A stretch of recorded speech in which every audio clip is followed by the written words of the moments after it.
के हटे, ये साथ साथ में चैप्टर को इन्हांस करते जाए, ठीक है। You will find it easy and it will be +2 will be finding it bit tough, but it is this much you have to cover at least. Chaliye, we'll be starting with thermodynamics. Thermodynamics is made up of two words, that is thermo and dynamics. Thermo word जो है that is thermal energy. It is change. It is related with the change in the temperature, right? And dynamics, it is a study of the change due to the driving force. कौन सी ऐसी force थी जिसकी वजह से ये changes आए? हमारे पास 4 laws हैं थर्मोडायनेमिक्स के। ये जो लॉज हैं इनके लिए कोई एक्सपेरिमेंटल वेरिफिकेशन नहीं है। There is no experimental, there is no proof for it, but we can verify them experimentally, ठीक है। हम उनको एक्सपेरिमेंटली तो वेरीफाई कर सकते हैं, पर उनके लिए किसी तरह के कोई प्रूफ नहीं है। हर लॉ से हमें कोई ना कोई थर्मोडायनेमिक क्वांटिटी मिली। जैसे कि जीरोथ लॉ है, जीरोथ लॉ में क्या कहा गया, अगर दो बॉडीज, ठीक है, अगर body A is in equilibrium with body B and body C is in equilibrium with body B, it means that B and C they are in thermal equilibrium with each other, ठीक है। इस law में कहा गया कि it is dealing up with the temperature, ठीक है। Two different bodies are in thermal equilibrium with the same body, it means they are in thermal equilibrium with each other. उसके बाद then we have the first law of thermodynamics. ये conservation of energy के साथ related है, that energy can neither be created nor be destroyed. One form of energy gets converted into another form. जो second law है, इससे हमें बहुत सारी चीज़ों की डिस्कवरी हुई, that is entropy की डिस्कवरी हुई, गिब्स एनर्जी की डिस्कवरी हुई। तो second law से we got these things. जो थर्ड लॉ है, थर्ड लॉ से हमें एब्सोल्यूट वैल्यू, ठीक है, ऑफ एंट्रोपी जो है वो मेजर करने की मेजर कर सकते हैं with the help of third law. तो ये जो हर लॉ है इसके लिए कोई डेटा नहीं है, कोई प्रूफ्स नहीं है। हाँ, एक्सपेरिमेंटली ये तो हम सब जानते हैं कि अगर A and B are in thermal equilibrium and B and C are in thermal equilibrium, इसका मतलब इसका टेम्परेचर सेम है और इसका सेम है। दिस इज 50, A का 50 है और B का भी इसका मतलब 50 है, ठीक है। और अगर C का भी इसका मतलब 50 है, इट मीन्स A और C का सेम है। तो we have experimental proofs for this branch of chemistry. अब हम बात करेंगे microscopic. I shift the pages and I make you write. Then we'll be talking about the microscopic and the macroscopic system, ठीक है। एक system जो कि काफी ज्यादा, which consists of large number of particles, that is called as a macroscopic system। जैसे glass of water, एक glass of water में बहुत सारे मॉलिक्यूल्स हैं पानी के, ठीक है। स्टोन, एक सैंपल ऑफ गैस, ये सारे मैक्रोस्कोपिक सिस्टम, ठीक है। और माइक्रोस्कोपिक सिस्टम जो है, जैसे कुछ मॉलिक्यूल्स पानी के, कुछ मॉलिक्यूल्स, राइट, कुछ मॉलिक्यूल्स हमारे पास ऑक्सीजन गैस के, तो which is dealing up with the few particles, that is called as a microscopic system. एक चीज याद रखिए, ये जितने भी थर्मोडायनेमिक्स लॉ हैं, ठीक है, it is happening in the nature, the things are happening in the nature. ये जितने भी थर्मोडायनेमिक्स लॉ हैं ये सारे के सारे मैक्रोस्कोपिक सिस्टम्स के लिए एप्लीकेबल है, क्योंकि हमारा जो नेचर है एक मैक्रोस्कोपिक सिस्टम है, ठीक है। अब देखिए, कभी नेचर ने ऐसे डिस्टिंग्विश नहीं किया कि आज जलंधर के ऑक्सीजन के मॉलिक्यूल्स को एनर्जी दे देता हूँ तो कल फगवाड़े के ऑक्सीजन के मॉलिक्यूल्स को एनर्जी दे दूंगा। हमारा जो एक सिस्टम है, हमारा जो यूनिवर्स है, एक मैक्रोस्कोपिक सिस्टम है। एंड थर्मोडायनेमिक्स के कंसेप्ट जो है वो एक्सपेरिमेंटली कहाँ वेरीफाई हुए, वो इस नेचर में वेरीफाई हुए। तो बेसिकली क्या है, ये जितने भी थर्मोडायनेमिक्स के बेटा लॉज हैं वो सारे के सारे थर्मोडायनेमिक क्वांटिटीज जो हैं, ये pressure, volume, temperature, internal energy, enthalpy, Gibbs free energy, entropy, ये सारी की सारी चीजें जो हैं they are applicable only on the macroscopic system. हमारी जो यूनिवर्स है, ठीक है, हमारा ये जो यूनिवर्स है दैट इज एन एंटिटी मतलब एक सिस्टम है which is of the constant amount of energy। हम यूनिवर्स में यही कहते हैं that energy cannot be created, energy cannot be destroyed। तो हमारा यूनिवर्स एक एंटिटी है which has got the constant amount of energy। ये एक आइसोलेटेड सिस्टम की तरह काम करता है। जैसे एक आइसोलेटेड सिस्टम के अंदर एनर्जी जो है that can never be created nor be destroyed, एक आइसोलेटेड सिस्टम की जो एनर्जी है वो हमेशा कांस्टेंट रहती है, उसी तरह हमारे एक सिस्टम की एनर्जी जो है वो भी कांस्टेंट रहती है। तो हमारा ये जो सिस्टम है, वो हमारा जो यूनिवर्स है, ये एक आइसोलेटेड सिस्टम की तरह काम करता है। तो universe is an isolated system. अगर आइसोलेटेड सिस्टम की बात की गई है और it can be taken as equivalent to the thermodynamic this universe. पहले सिर्फ the boundary can be imaginary or it can be real, ठीक है। ये एक imaginary, ये हमारी एक सोच वाली बाउंड्री भी हो सकती है। सिस्टम्स जो है बेसिकली दो तरह के होंगे। एक होमोजीनियस सिस्टम, ये सब लोग जानते हैं कि होमोजीनियस सिस्टम जो है एक ऐसा सिस्टम जिसके अंदर सिर्फ एक ही फेज दिखे, that is P is equal to 1, only one phase is visible. And heterogeneous system, as we all know, it is not uniform, it may have two or more than two components. So P जो है that is greater than 1, यहाँ पे मैं लिख रही हूँ that is P is greater than 1. अब देखिए सिस्टम कितनी तरह के हैं हमारे पास। तीन तरह के सिस्टम है, एक ओपन सिस्टम है, एक क्लोज सिस्टम है और एक आइसोलेटेड सिस्टम है, ठीक है। ओपन सिस्टम क्या है, ठीक है। ओपन सिस्टम जो है इट कैन एक्सचेंज, यहाँ पे मैं लिख रही हूँ ओपन सिस्टम जो है ये एक्सचेंज कर सकता है both energy and matter with the surrounding, energy and matter with the surrounding, ये दोनों चीजों को एक्सचेंज कर सकता है सराउंडिंग के साथ। जो क्लोज सिस्टम है it can exchange only energy not the matter, exchange only energy but not the matter. Isolated system cannot, यहाँ पे इस कलर से दिखेगा नहीं, isolated system जो है it cannot exchange, ठीक है, anything, cannot exchange energy and matter, ये कोई भी चीज को एक्सचेंज नहीं कर सकता आइसोलेटेड सिस्टम, ठीक है। अब देखिए कोई भी सिस्टम परफेक्टली आइसोलेटेड सिस्टम जो है वो नहीं होता। एक आइसोलेटेड सिस्टम हम कुछ टाइम तक क्रिएट कर सकते हैं, जैसे हमेशा मैं एक एग्जांपल देती हूँ। एक थर्मस फ्लास्क है,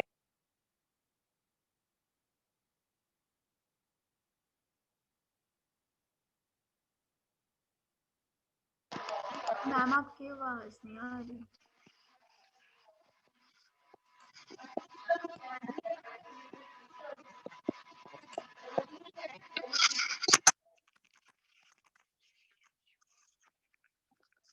an isolated system forever, कभी भी forever isolated system नहीं बन सकता। क्यों नहीं बन सकता? क्योंकि जो एनर्जी लूज हो रही है in the form of radiations उसको हम कंट्रोल नहीं कर सकते कभी भी। आइसोलेटेड सिस्टम जो है वो हमेशा सील्ड सिस्टम होता है और उसकी थर्मली इंसुलेटेड वॉल्स होती हैं, उस वॉल्स के थ्रू कुछ भी कंडक्ट नहीं हो सकता, neither heat not neither heat and nothing can be exchanged.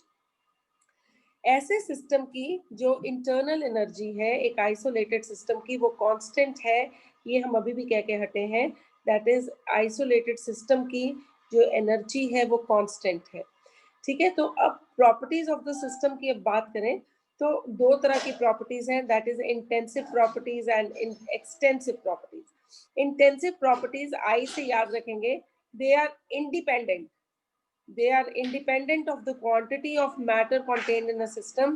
एक सिस्टम के अंदर कितनी क्वांटिटी पड़ी है उसके ऊपर वो थर्मोडायनेमिक क्वांटिटीज जो है या वो प्रॉपर्टीज जो है सिस्टम की वो डिपेंड नहीं करती। एक्सटेंसिव प्रॉपर्टीज जो है विच डिपेंड अपॉन, जो डिपेंड करती हैं on the quantity of matter contained in a system. आपके सिस्टम के अंदर कितना मैटर है, जब आपकी क्वांटिटीज उसके ऊपर प्रॉपर्टीज उस क्वांटिटी के ऊपर डिपेंड करती हैं तो those properties are called as extensive property. अब देखिए मैं कुछ एक एग्जांपल ले रही हूँ। देखिए intensive properties are not additive, ये सबको याद रखना पड़ेगा। इंटेंसिव प्रॉपर्टीज कभी भी एडिटिव नहीं है। उसके बाद देखिए temperature, pressure, density, viscosity, concentration. अच्छा मैंने एक बीकर लिया, ठीक है, मैंने बीकर लिया और उसके अंदर मैंने 5 मोलर NaOH सोल्यूशन बना दिया, ठीक है, मैंने इतना सोल्यूशन बना दिया। मैंने क्या किया, इसमें से एक टेस्ट ट्यूब 100 मिलीलीटर की निकाल ली, ठीक है। तो अब जो थी उस टेस्ट ट्यूब की कॉन्सेंट्रेशन कितनी होगी, 5 मोलर। सो ये जो कॉन्सेंट्रेशन है this does not depend upon कि बीकर में तो 500 मिलीलीटर था और वो मैंने 100 मिलीलीटर निकाल लिया, तो this 100 millilitre will also having the same concentration. तो इंटेंसिव प्रॉपर्टीज जो हैं they do not depend upon the quantity of the matter. 500 millilitre एक बड़े से बीकर में बना दिया, उसमें से 500 मिलीलीटर निकाल लिया, 100 मिलीलीटर निकाल लिया, दोनों की जो कॉन्सेंट्रेशन है that is to be the same. तो जो इंटेंसिव प्रॉपर्टीज हैं वो क्वांटिटी ऑफ मैटर पे डिपेंड नहीं कर रही, पर ये जो है एक्सटेंसिव प्रॉपर्टीज जो है, देखिए लेंथ, ठीक है, ये पूरी लेंथ है, इसको हिस्सों में डिवाइड कर लीजिए। अगर कोई कहे बेटा ये पूरी लेंथ कितने थी, आप कहते हो L1, L2, L3, L4, L5, सबको ऐड करेंगे तो आप कहेंगे मैम ये पूरी लेंथ आएगी, ठीक है। अगर हम सबको ऐड करेंगे then we will be getting the entire length. तो जो लेंथ है बेसिकली या मास है, अगर मैं कहती हूँ इसका कितना मास है m1, इसका मास m2, m3, m4, m5, तो ये जो पूरा मास है पूरे सिस्टम का मास जो है that is an additive quantity. सबको ऐड करने के बाद हमारे पास पूरा मास आएगा। इसी तरह से जितनी, एक बात सब लोग याद रखेंगे कि जितनी भी थर्मोडायनेमिक क्वांटिटीज हैं they depend upon the quantity of matter contained in the system. They all are extensive properties. अगर आप दो एक्सटेंसिव प्रॉपर्टीज की रेशियो लेते हैं तो यू गेट इंटेंसिव प्रॉपर्टी। देखिए जैसे मैं एक एग्जांपल लेने लगी हूँ, जैसे I am going to talk about the density, ठीक है। देखिए आपने कहा कि डेंसिटी क्या है, डेंसिटी एक इंटेंसिव प्रॉपर्टी है। जस्ट डेंसिटी जो है ये एक इंटेंसिव प्रॉपर्टी है। अब देखिए डेंसिटी किससे मिलके बनी, density is equal to mass per unit volume. अब देखिए मास और वॉल्यूम ये कौन सी प्रॉपर्टीज थी, these were the extensive properties. तो पर यूनिट अमाउंट जब आप रेफर करते हैं, जैसे density is mass per unit volume, जब आप पर यूनिट अमाउंट को रेफर कर देते हैं तो one extensive property gets converted into intensive property. Reversible and irreversible processes, reversible process जो है ये बहुत धीरे धीरे होता है और हर रिएक्शन, जैसे रिवर्सिबल प्रोसेस, जैसे एक एग्जांपल देने लगी हूँ आपको, जैसे आई ऐड पेज, जैसे एक एग्जांपल दे रही हूँ। आपके पास एक कंटेनर है, ये ध्यान से देखेंगे example, this is a cylinder which is fitted with the piston. इस सिलेंडर के साथ एक पिस्टन जो है वो फिटेड है और उस पिस्टन के ऊपर कुछ सैंड ग्रैन्यूल्स हैं। अब यहाँ पे गैस है, ठीक है, इस सिस्टम के अंदर गैस है, ठीक है, जिसका जिसका कुछ इंटरनल प्रेशर होगा, ठीक है। अब ये जो आपके पास पिस्टन है और पिस्टन के ऊपर कुछ आपके पास सैंड ग्रैन्यूल्स हैं, ठीक है। अब एक आपके पास एक्सटर्नल प्रेशर है, यहाँ से एक एक्सटर्नल प्रेशर लग रहा है और गैस का कुछ इंटरनल प्रेशर है। The piston will not move, एक मेरी बात सुनिए, piston will not move, कब will not move, when the internal pressure is equal to the external pressure, ठीक है। piston बिल्कुल मूव नहीं करेगा। if external, यहाँ पे एक्सटर्नल लिख देते हैं ताकि हमारे को कैलकुलेशन डालना इजी हो जाए वैल्यूज को। This is external pressure and this is internal pressure. If external pressure is more than internal pressure, ठीक है, एक्सटर्नल प्रेशर ऐसे लिख सकती हूँ, this is P internal plus DP, मतलब जितना इंटरनल प्रेशर था उसके प्लस कर दो कोई वैल्यू, तो दैट इज एक्सटर्नल प्रेशर। बच्चे जब एक्सटर्नल प्रेशर ज्यादा होगा तो what will happen, the contraction of the gas will take place. तो यहाँ पे मैं लिख रही हूँ दैट इज कंप्रेशन भी लिख सकते हैं, कॉन्ट्रैक्शन भी लिख सकते हैं, ठीक है। अब आपने क्या किया, यहाँ पे कुछ सैंड के ग्रैन्यूल्स और रख दिए इसके ऊपर, तो एक्सटर्नल प्रेशर थोड़ा सा बढ़ गया और ये पिस्टन यहाँ से यहाँ मूव कर गया, कंप्रेशन हो गई, ठीक है। अब आपने वही सैंड के ग्रैन्यूल्स को हटा दिया तो क्या हुआ, एक्सटर्नल प्रेशर कम हो गया। एक्सटर्नल प्रेशर जब कम हो गया तो पिस्टन जो था it move back to its space. तो अब एक और पॉइंट लिख रहे हैं कि if external pressure is less than internal pressure, ठीक है, तो क्या होगा, पी एक्सटर्नल जो है that is P internal minus dP। तो यहाँ पे क्या होगा गैस का, यहाँ पे गैस विल एक्सपैंड। ठीक है, तो अब क्या है कि जब एक रिवर्सिबल प्रोसेस है, एक्सपेंशन होगी। जब एक रिवर्सिबल प्रोसेस है, कभी ये पिस्टन नीचे आ रहा है, कभी ये पिस्टन बाहर आ रहा है, ऐसे ही होगा ना? Will it happen like that? will it happen like will it happen like that only? Yes, ma'am. Reversible process, sometime it is expansion and sometime it is contraction। अगर ऐसे हो रहा है, Yes, ma'am. रिवर्सिबल प्रोसेस के दौरान ऐसे हो रहा है, इसका मतलब एक्सटर्नल प्रेशर जो है वो कभी तो इंटरनल प्रेशर से ज्यादा हो रहा है और कभी इंटरनल प्रेशर से कम हो रहा है। और जब भी ये प्रोसेस हो रहा है, जब थोड़े से सैंड ग्रैन्यूल्स उठाए तो क्या हुआ कि प्रेशर कम हो गया, ये पिस्टन यहाँ आ गया। जब पिस्टन यहाँ आ गया, इट वाज एट इक्विलिब्रियम। ऐसे नहीं है कि पिस्टन कीप ऑन मूविंग, कभी ऊपर कभी नीचे, no, piston at this position, right, and this is a fixed position. और यहाँ पे इक्विलिब्रियम एस्टैब्लिश हो गया। जब आपने वापस से सैंड के ग्रैन्यूल्स रख दिए, पिस्टन नीचे आ गया। ऐसे नहीं है पिस्टन हिल रहा है, there is an establishment of equilibrium here. तो एक चीज याद रखेंगे, रिवर्सिबल प्रोसेस जो है ये बहुत धीरे धीरे होगा, इनफाइनाइटेसिमली स्लोली। हर स्टेप जो है उसका इक्विलिब्रियम के अंदर होगा। और रिवर्सिबल प्रोसेस के दौरान एक और चीज लिख रही हूँ, work done is maximum, work done is maximum during a reversible process. ठीक है, इरिवर्सिबल प्रोसेस की ऐसी कोई भी बात नहीं है। इरिवर्सिबल प्रोसेस में क्या हुआ कि रिएक्शन हुआ, मतलब एक प्रोसेस यहाँ से यहाँ पहुंचा और कहानी खत्म, बस इनिशियल से फाइनल स्टेट में पहुंचा और कहानी खत्म। No equilibrium, no reversing of the reaction, nothing. Then we have the state function. This is very important.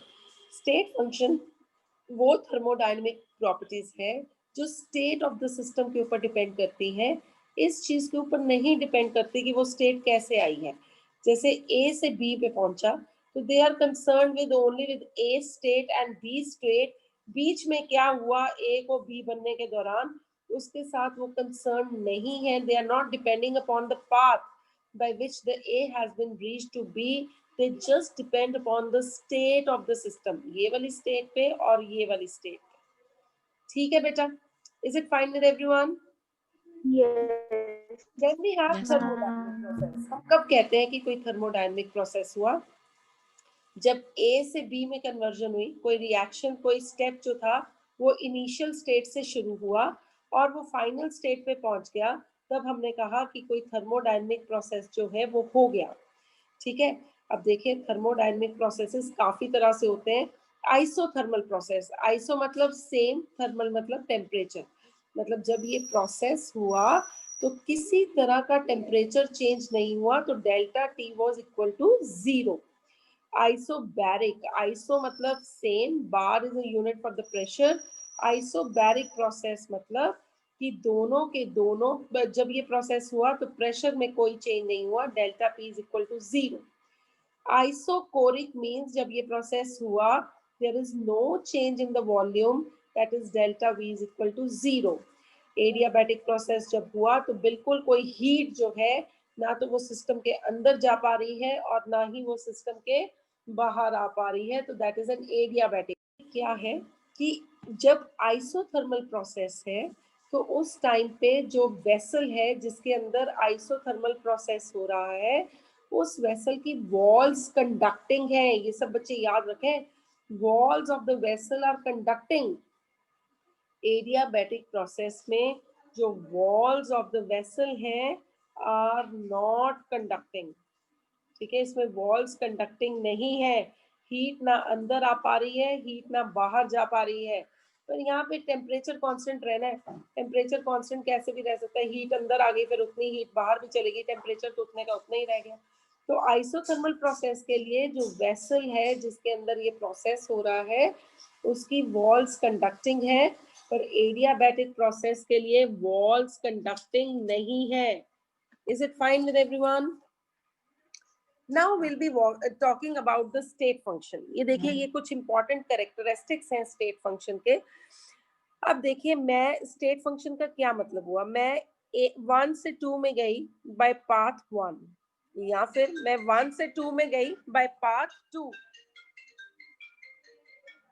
the process comes out to be the same. The change, ठीक है, the state function between the two, the value of x can be any state, any physical property, entropy कह सकते हैं, Gibbs free energy कह सकते हैं, enthalpy change कह सकते हैं, x can be any. आप जब 1 से 2 में जा रहे हैं या by path 1 या 1 से 2 में जा रहे हैं by path 2, तो does not matter कौन सा रास्ता लिया गया, because this property was dependent upon state 1 and it was dependent upon state 2. So x2 minus x2 will be the same.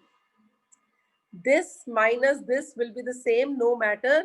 जैसे यहाँ पे मैं x can be enthalpy, जैसे मैं बात करती हूँ यहाँ पे x की बात करते हैं, x को हम enthalpy ले लेते हैं, ठीक है, यहाँ पे ये h1 है, यहाँ पे ये h2 है, डेल्टा h की value that is h2 minus h1 जो है वो हमेशा सेम आएगी, कुछ मैटर नहीं करता आप 1 से 2 पाथ 1 के थ्रू पहुंचे हैं या आप 1 से 2 पाथ 2 के थ्रू पहुंचे हैं. Is it okay with everyone? Is it okay? Then अब देखिए अगर कोई आपका साइक्लिक प्रोसेस है, if you have a cyclic system, मतलब you are starting from point 1 and you are reaching to point 1 again, अगर साइक्लिक सिस्टम है, देखिए 1 से 2 में आए, कुछ भी x can be any thermodynamic quantity, समझ रहे हैं मुझे, कोई भी thermodynamic quantity, internal energy, enthalpy, entropy, any thermodynamic quantity, ठीक है, 1 से 2 में आए, उसके बाद 2 से 3 में आए, फिर 3 से 4 में आए, फिर 4 से 1 में आए, मैंने इस तरह से लिख दिया. कोई भी साइक्लिक प्रोसेस जब होगा तो उसके लिए थर्मोडायनेमिक क्वांटिटी की वैल्यू 0 होगी, चाहे वो डेल्टा H है, चाहे वो डेल्टा U या डेल्टा E है, this can be an MCQ, चाहे डेल्टा S है, ये सारी थर्मोडायनेमिक की क्वांटिटी की वैल्यू 0 होंगी for any of the cyclic process. अच्छा, क्वेश्चन कुछ इस तरह से था, उन्होंने एक ग्राफ बना के दे दिया, ठीक है, और ऐसे बना हुआ था एक ग्राफ, दैट इज P, यहाँ पे इस एक्सिस पे आपके पास P था और इस एक्सिस पे आपके पास V था, एंड दे आस्क्ड कि this is T1 and this is T2. They asked that what is the relationship between T1 and T2. मेरी बात सुनिए, इस पूरे लाइन, इस पूरे ग्राफ के ऊपर this is an isotherm. Isotherm का मतलब होता है इस सारे के सारे ग्राफ के ऊपर जो टेम्परेचर है that tends to remain constant. तो T1 और T2 में क्या रिलेशन था, that is T1 is equal to T2. Isotherm का मतलब समझे. अब देखिए जैसे मैंने ये बनाया प्रेशर और ये बनाया वॉल्यूम और इसके साथ मैंने दो ग्राफ बनाए, ये T1 है, मतलब ये आइसोथर्म है at the temperature T2 T1 and this is an another isotherm at the temperature T2. मंजूर है ये बात? Is it fine with everyone? Is it okay with everyone? Isotherm is clear, ठीक है. अब देखिए आपसे कहा गया isobar. Isobar is this line, this represents an isobar, ठीक है, because this line is representing the change in the pressure, ठीक है, sorry, this line represents the consistency in the what we may call pressure. यहाँ पे देखिए pressure is constant but volume is changing, the temperature is changing at this point. इस point को सिर्फ इस point को नजर में लेके आए, इस point को, दोनों points को compare करें. अब देखिए दोनों points पे क्या है, volume change कर रहा है, temperature यहाँ T1 है, यहाँ पे temperature T2 है, बट क्या चीज कांस्टेंट है, प्रेशर कांस्टेंट है. तो दिस इज रिप्रेजेंटिंग आइसोबार. समझ में आई है? Is it okay? दोबारा से, ये टर्म जो है ये आइसोथर्म है, ये सब जान गए हैं, ये आइसोथर्म है, ये सब जान गए हैं, ये आइसोथर्म है टेम्परेचर T1 पे, ये आइसोथर्म है टेम्परेचर T2 पे. मंजूर है ये बात? अब देखिए I am taking this point and this point. Now you see at this point the volume is V1 and the temperature is T1. At this point the volume is V2 and the temperature is T2. What is constant at this point? The pressure is constant at this point. That is why I have labeled it as an isobar. जब भी आप एक open vessel की बात करेंगे, किसी भी process की which is happening in the open vessel, which is happening क्या कहते हैं, कोई रिएक्शन या प्रोसेस ओपन वेसल में हो रहा है, तो वहाँ पे हम क्या कांस्टेंट लेते हैं, we take usually the pressure constant, volume तो उस वेसल का हमेशा कांस्टेंट रहता ही है, ठीक है. Now we'll be talking about an adiabatic process. अब adiabatic process में सारी चीजें चेंज कर रही हैं. देखिए टेम्परेचर चेंज कर रहा है, प्रेशर चेंज कर रहा है, वॉल्यूम चेंज कर रहा है. तो जो चीज नहीं चेंज करती, we say that it is a heat that does not change, right? Isochoric process, ठीक है, यहाँ पे हीट सब कुछ चेंज किया. 1 पे देखें और 2 पे देखें, प्रेशर फर्क है, वॉल्यूम मैंने वैसे कह दिया फर्क है, टेम्परेचर जो है ये फर्क है, प्रेशर वॉल्यूम कर्व है. तो हमने कहा ये कौन सा कर्व होगा, ये एडियाबैटिक प्रोसेस के लिए होगा, जहाँ सारी चीजें चेंज करती हुई नजर आए. तो वहां पे जो हीट चेंज है वो नहीं हो रही होगी. मैम इसमें टेम्परेचर का बताना. This is an isotherm, this is 1 temperature, this is a T1, T2 and this is T1. तो इस पॉइंट पे टेम्परेचर T1 है, इस पॉइंट पे टेम्परेचर T2 है, यहाँ पे वॉल्यूम जो है वो V1 है, यहाँ पे वॉल्यूम V2 है, यहाँ पे प्रेशर P1 है, यहाँ पे प्रेशर P2 है. You see all the measurable quantities are changed. So क्या नहीं change कर रहा, heat doesn't change. So this is a adiabatic process. Isochoric process, isomat. Isochoric process, this is your isotherm, that is T1, this is T2. ठीक है, तो ये आपका T1 है और ये आपका T2 है. अब देखिए ये मैंने दिया 1 and this is 0.2. 0.1 पे देखिए क्या क्या चेंज करा. टेम्परेचर जो था वो T2 था, यहाँ पे टेम्परेचर जो था वो T1 था, प्रेशर जो था वो P2 था, प्रेशर जो था वो P1 था. तो प्रेशर वॉल्यूम सब चेंज, पर वॉल्यूम देखिए इन दोनों पॉइंट्स पे, क्या वॉल्यूम कांस्टेंट है? Is the volume constant? So these are isomatic. Isomat भी बोलते हैं उसको. Isomatic मतलब V2 is equal to V1. अगर मैं सारे ग्राफ्स को इकट्ठे से रिप्रेजेंट करना चाहती हूँ, if I want to draw all the graphs together, देखिए जरा ध्यान से, ये चीज ध्यान से देखेंगे, ठीक है. This is for this is a graph between the volume and between the pressure, ठीक है. This line represents the isobar, ठीक है. This is isobaric process, क्योंकि देखिए यहाँ पे कहीं पे भी टेम्परेचर जो है वो चेंज नहीं, सॉरी प्रेशर जो है वो चेंज नहीं हुआ. यहाँ पे इस एक्सिस पे देखिए कहीं पे भी, ये एक्सिस ऐसे बना रही हूँ, this is representing pressure, this is representing volume. तो यहाँ पे कहीं पे भी प्रेशर चेंज नहीं हुआ, ये आइसोबैरिक, और यहाँ पे कहीं पे भी वॉल्यूम चेंज नहीं हुआ. तो ये कौन सा प्रोसेस है? आइसोकोरिक प्रोसेस है. This is isochoric process. अब प्रॉब्लम कहाँ कहाँ नहीं पहचान पाते, एक चीज याद रखना, जो आपका एडियाबैटिक प्रोसेस है वो लिटिल बिट मोर स्टीपर है as compare to that of the isothermal process. तो ये आपका आइसोथर्मल प्रोसेस है अगर सारे इकट्ठे करके बनाए, और ये आपका एडियाबैटिक प्रोसेस है. ठीक है, जो यहाँ पे एक लाइन लिख रही हूँ, curve for adiabatic process, curve for adiabatic process is more steep than that of isothermal process. ठीक है जी, ये जितने मैंने ग्राफ्स इंडिविजुअली शो कर रहे उनको मैंने इकट्ठा वहां पे बना दिया.